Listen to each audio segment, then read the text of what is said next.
누가복음 20장 41절부터 21장 4절까지 말씀입니다.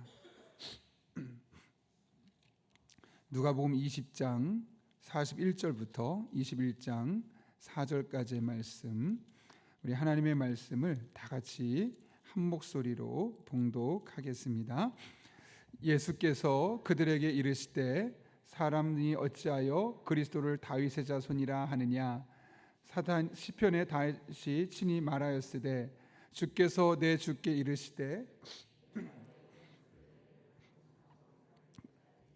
우편에 앉으시라 하였도다 하였느니라.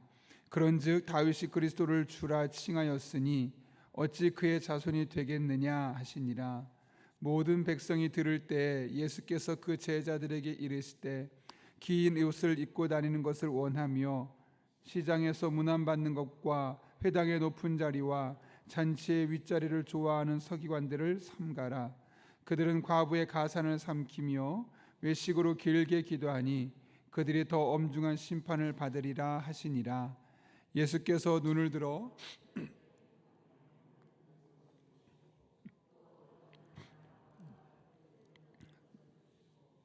이르시되 내가 참으로 너에게 말하노니 이 가난한 과부가 다른 모든 사람보다 많이 넣었도다. 저들은 그 풍족한 중에서 헌금을 넣었거니와 이 과부는 그 가난한 중에서 자기가 가지고 있는 생활비 전부를 넣었느니라 하시니라. 아멘. 바른 신학이 바른 신앙을 낳는다는 너무나 당연한 말을 여러분 들어보셨을 겁니다. 다른 말로 하면 신학이 왜곡되면 신앙도 왜곡될 수 있다는 것, 우린 주변에서 너무나 많이 보아왔을 겁니다. 또 실제로 우리가 지난 주일에 오후 찬양 예배 시간에 강화 기독교 역사 기념관에서 해설사로 사역하고 계신 박용희 목사님의 그런 간증을 통해서 바른 신학이 바른 신앙을 이끌어낸다는 것을 우리 다시 한번 확인할 수 있는 그런 기회를 가질 수 있었죠. 오늘 본문을 통해서도 이 같은 사실을 우리가 확인할 수 있습니다. 오늘 본문의 말씀은 예수님이 하신 질문으로 시작하죠. 자, 오늘 본문 말씀 41절 보면 이렇게 시작합니다.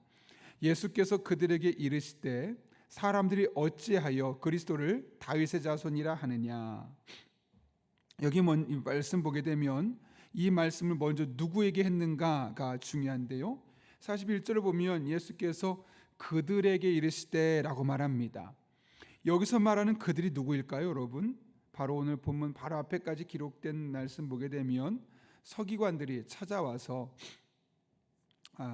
부활이 없다고 말하는 사두개인들이 찾아와서 예수님에게 어떤 시비를 걸려고 합니다.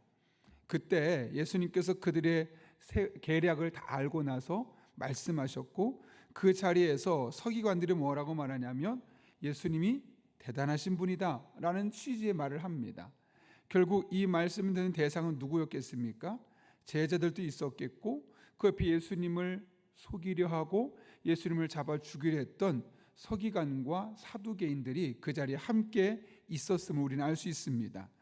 그래서 엄밀히 말하면 본문의 말씀은 예수님의 제자들이라기보다는 서기관과 사두개인들이 1차적인 청자라고 할 수 있습니다. 자, 그렇다면 그들에게 왜 이런 질문하셨을까요? 사람이 어찌하여 그리스도를 다윗의 자손이라 하느냐. 이게 무슨 말일까요, 여러분? 당시 사람들이 그렇게 생각했다는 겁니다. 서기관들과 사두개인들과 대부분의 유대인들이 생각했던 것이 예수님을 단순히 다윗의 자손 오르만, 즉 생물학적으로 족보상으로만 해석하니 예수님이라면 그리스도는 당연히 다윗의 자손이 될 것이다 라고만, 이 한쪽 병만 생각하고 있었던 것이죠. 물론 이것은 틀린 것은 아닙니다. 그러나 부족한 것이죠. 이것이 그들의 믿음을 왜곡시켰습니다. 그래서 그들은 예수님을 받아들일 수 없었습니다. 어떻게 당신이 메시아로 와서 이런 역할을 할 수 있느냐라고 이야기를 하고 있는 것이죠. 그래서 예수님께서 어떻게 하시냐면 오늘 본문 42절부터 44절까지 이렇게 이야기합니다. 특별히 42절 말씀 보면 43절과 이렇게 이야기하죠. 같이 읽겠습니다. 시작. 시편에 다윗이 친히 말하였으되 내가 내 원수를 내 발등상으로 삼을 때까지 내 우편에 앉았으라 하셨더라 하였느니라. 이게 시편 110편 말씀입니다. 다윗이 했던 고백을 그대로 예수님께서 가져오신 겁니다. 그러면서 44절 말합니다.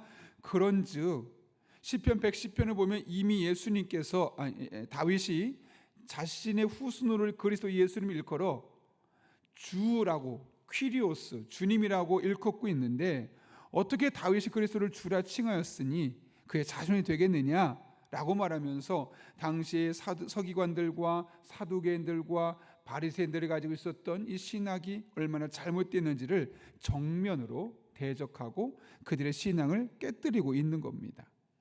그러면서 지금 이 말씀하시는 예수님이 바로 다윗이 주로 고백했던 바로 그분이고 궁극적으로 이스라엘의 구원자이며 메시아로 오셨다는 사실을 말씀하고 있는 것이죠.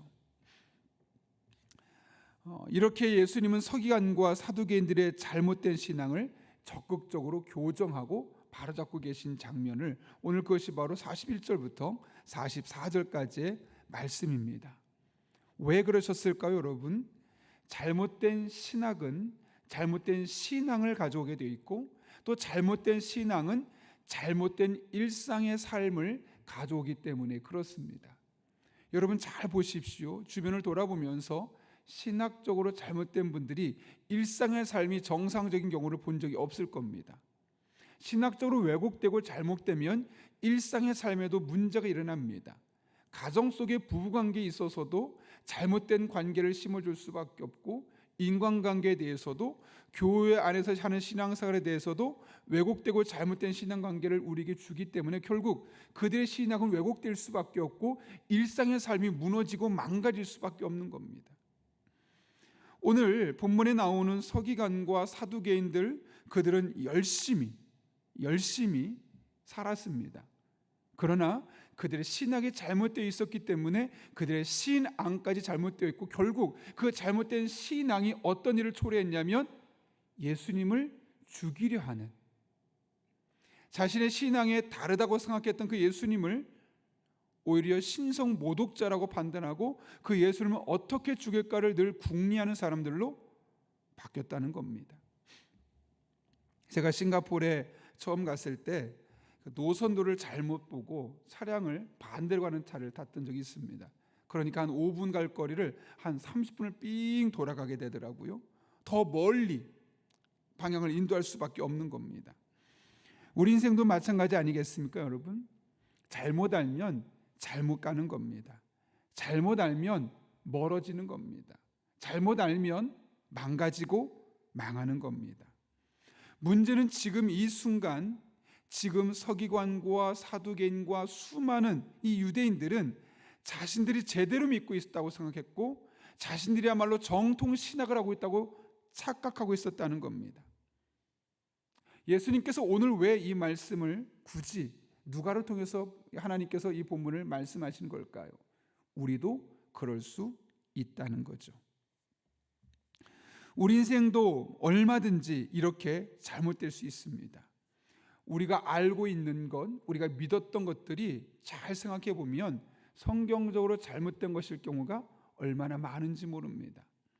제가 교회에서 성경 공부를 몇 번 인도하지 않습니까?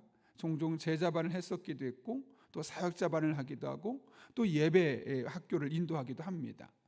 그러다 보면 우리 성도님들이 갖고 있었던 그 신앙들이 얼마나 가끔 잘못되어 있는지를 확인하게 됩니다. 본인들은 그것이 신앙생활, 바른 신앙생활이라고 생각하고 열심히 그렇게 살아왔는데, 성경 말씀을 앞에 놓고 그 상황을 해석해 보니까 이것이 성경적인 생각이 아니라 내가 그동안 나도 모르게 쌓여 있었던 잘못된, 왜곡된 그런 신앙생활이었구나. 완벽하게 다 잘못된 것은 아닌데 그 중에 조금씩 잘못돼서 내가 신앙생활하면서도 즐거움이 없었고, 내가 신앙생활하면서 내 마음속에 답답함이 있었구나 라는 것을 보게 됩니다. 여러분, 방향이 중요합니다. 신기한 것, 특별한 것, 그런 거 너무 좋아하지 마십시오. 바른 것, 옳은 것, 성경적인 것, 하나님을 기쁘시게 하는 것들을 추구하시기를 바랍니다. 바울은 유대인들에 대해서 로마서 10장 2절에서 이렇게 이야기합니다. 그들이 하나님께 열심히 있으나 올바른 지식을 따른 것이 아니니라. 여러분, 열심과 올바른 지식은 다를 수 있다는 겁니다. 우리 많은 사람들이 열심히 있으면 바른 신앙생활을 하고 있다고 착각합니다. 열심히 전도하면, 열심히 예배드리면 그 사람이 신앙적으로도 올바른 신앙을 갖고 있다고 생각합니다. 그런데 하나님은 바울을 통해 뭐라고 말씀하십니까? 유대인과 서기관을 비롯한 수많은 이들을 일컬어 하나님께 대한 열심은 있었지만 올바른 지식을 따른 것이 아니어서 결국 하나님으로부터 조금씩 멀어지는 겁니다. 근데 여러분, 그거 아시죠? 지금 이 앞에서 1cm는 앞으로 1m 가면 얼마가 되겠습니까? 2cm, 3cm 벌어지지 않겠습니까? 10m 가면, 100m 가면 그 1cm가 점점 벌어지게 되어 있는 겁니다. 신앙생활도 마찬가지입니다. 우리가 생각하는 그 하찮아 보일 수 있는 그 작은 것 하나, 요 정도야 하는 그 하나가 지금은 작아 보이고 별것 아닌 것처럼 보이지만, 그렇게 1년이 지나고 2년이 지나고 5년이 지나다 보면 하나님으로부터 나를 멀리 떨어뜨리는 것을 보게 되죠. 나중에 유대인들이 하나님께 돌아오기 얼마나 힘들었습니까? 왜요? 그 1cm의 신학이 10cm가 되고 1m가 되고 10m가 되고 하나님을 가깝게 하는 것이 아니라 하나님부터 점점 멀어지게 그들의 신앙을 왜곡시켰기 때문에 그렇습니다. 하나님께 열심은 있으나 올바른 지식을 따르지 않았던 그들은 결국 자신의 신앙을 망쳤고 다른 사람들의 신앙 또한 왜곡시켰으며 자신과 반대하는 자들을 해치려 했던 그런 무법자와 같은 삶을 살게 되었습니다. 그래서 베드로는 이렇게 이야기하지 않습니까? 베드로 3장 7절 말씀입니다. 남편들이여 이와 같이 지식을 따라 아내와 동거하며 아내를 사랑하라 라고 이야기합니다. 부부관계 하는데 그냥 내 감정대로 일상대로 그냥 내가 보고 자란 어머니 아버지가 했던 그 모습대로 그냥 내가 생각했던 이상적인 모습으로 그렇게 부부관계 하지 말라고 그래요. 어떻게 해요? 지식을 따라. 그러면 부부론을 읽으라는 건가? 아니요. 성경에서 부부관계를 어떻게 하라고 하는지를 잘 보고 그 지식을 따라서 부부관계도 맺으라는 겁니다. 여러분, 이처럼 성경을 철저하게 매 순간순간 하나님의 말씀을 중심에 두고 올바른 지식을 가지고 우리에게 주어진 일상의 삶을 살 것을 말씀합니다. 비단 이것뿐이겠습니까? 부부관계뿐만 아니라 대인관계도, 하나님을 향한 관계도, 일상의 삶에서도 이 모든 것을 지식을 따라, 일반 지식이 아니라 자기계발서를 넘어서서 하나님의 말씀이 그 부분에 대해서 뭐라고 말씀하시는지 그 올바른 지식을 따라 행하게 될 때 우리 가정에도 부부관계도 평화가 일어날 수 있는 것이고, 우리 직장 속에서도 하나님을 붙들고 의지하며 우리가 승리하고 또 그 자리에서 인정받을 수 있게 되는 것이고, 우리 일상이 늘 하나님 앞에서 평안하고 기쁘고 행복하고 어떤 절망 속에서도 무너지지 않는 삶을 살아갈 수 있는 겁니다. 하나님의 말씀은 내 인생의 지혜서로 알고 복잡한 삶의 솔루션을 제공할 수 있는 그런 능력의 말씀으로 믿고 말씀의 원리를 따라 살아갈 수 있는 저와 여러분 될 수 있기를 바랍니다. 그것은 여러분을 바른 신앙으로 인도해 줄 것이고, 그 바른 신앙은 여러분의 소중한 일상을 회복시켜 주실 것이고, 그 안에 어떤 상황 속에서 흔들리지 않는 그런 평안한 믿음을 가지고 하나님과 함께 동행하는 삶을 살 수 있도록 인도하여 주실 것입니다. 그런 삶이 저와 여러분의 삶의 일상이 될 수 있기를 예수님의 이름으로 축원합니다. 우리 함께 기도하겠습니다. 거룩하신 아버지 하나님, 하나님께 열심히 있으나 올바른 지식을 따르지 아니할 때 나를 망칠 뿐만 아니라 내 주변에 있는 사람들도 잘못 판단해서 그들의 인생까지도 왜곡시키고 관계를 해쳤던 유대인과 수많은 서기관과 바리새인들을 보게 됩니다. 그래서 우리가 이 세상을 살아가며 열심보다 중요한 것이 올바른 지식이온데 하나님의 말씀을 가슴에 담고 우리들의 삶의 지혜소로 알고 우리들의 삶의 복잡한 인생의 솔루션으로 알고 믿고 그 말씀의 원리로 따라갈 수 있는 하나님의 사람들 되게 하여 주옵소서. 그럴 때 복잡한 세상에서 길을 잃지 않게 하여 주시옵고 답답한 인생길에서 그 마음을 뻥 뚫어주시는 하나님의 놀라운 은혜를 경험하게 하여 주시옵고 외롭고 지치고 낙심될 때에도 그 하나님의 말씀 붙들고 다시 일어설 수 있는 주의 종들 되게 하여 주옵소서. 오늘도 우리를 그렇게 만나주실 줄로 믿사오며 예수님의 이름으로 기도합나이다. 아멘. 우리 이 시간 주님께서 가르쳐준 기도 함께 하시겠습니다. 하늘에 계신 우리 아버지, 아버지의 이름을 거룩하게 하시며 아버지의 나라가 오게 하시며 아버지의 뜻이 하늘에서와 같이 땅에서도 이루어지게 하소서. 오늘 우리에게 일용할 양식을 주시고 우리가 우리에게 잘못한 사람을 용서해 준 것 같이 우리 죄를 용서하여 주시고 우리를 시험에 빠지지 않게 하시고 악에서 구하소서. 나라와 권능과 영광이 영원히 아버지의 것입니다. 아멘. 우리 시간 함께 기도하실 때 오늘 말씀을 기억하며 먼저 기도합니다. 우리가 이 세상을 살아가며 하나님께 대한 열심만큼 중요한 것이 올바른 지식이오니 하나님 앞에 우리가 바른 지식, 바른 신학으로 바른 신앙생활을 할 때 우리의 일상이 하나님 앞에 온전히 회복되는 것을 경험할 수 있게 해달라고 기도합니다. 한 걸음 나아가 오늘도 성령으로 충만케 하셔서 마땅히 기도할 바를 알게 하시고 이를 통해 모든 것을 합력하여 선을 이루시는 하나님을 경험하게 하옵소서. 환우들을 위해 기도합니다. 영적인 질병과 육체적인 질병으로 고통받는 환우들에게 하나님 평안과 회복의 은혜를 주시고 부활이요 생명이신 주님만을 의지할 때 승리를 경험하게 하여 주옵소서. 특별히 오늘 소연주 집사님, 내일 목지수 집사님이 항암 치료를 하게 됩니다. 항암 치료하는 가운데 하나님 친히 함께 해주셔서 완벽한 치료가 되게 도와주시고 깨끗하게 치료되게 도와주시고 하나님의 은혜입니다. 간증할 수 있도록 복의 복을 더하여 주옵소서. 우리 가정을 위해 기도합니다. 우리 가정의 진정한 주인이신 하나님을 인정하고 예배와 기도를 최우선으로 하는 믿음의 명문 가정 되게 하여 주옵소서. 우리에게 어르신들이 있습니다. 그 시니어 세대의 현재 삶이 지난 살보다 더욱 아름답고 풍성하게 하시고 기도와 섬김의 자리를 지킬 수 있도록 영육간에 강건케 하옵소서.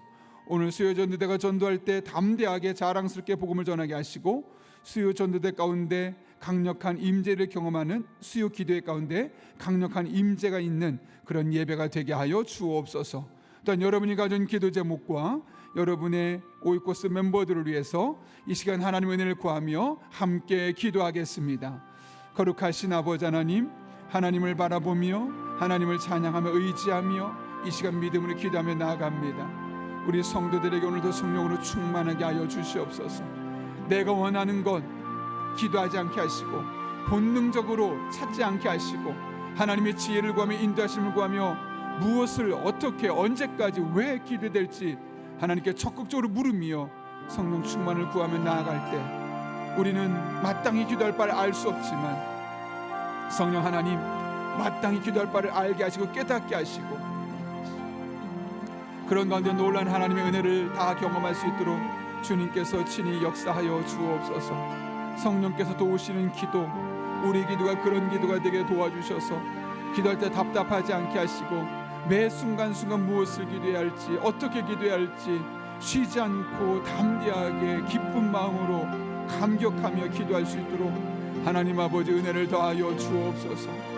그렇게 우리 성도들의 삶의 은혜를 베풀어 주시고 능력으로 함께 해주셔서 하나님 아버지 앞에 모든 것 내어 맡기고 하나님과 동행하는 일상을 살아갈 수 있도록 주님 인도하여 주시옵소서. 그렇게 하나님만을 바라보며 나아갑니다. 하나님만을 의지하며 나아갑니다. 살아계신 아버지 하나님 능력으로 함께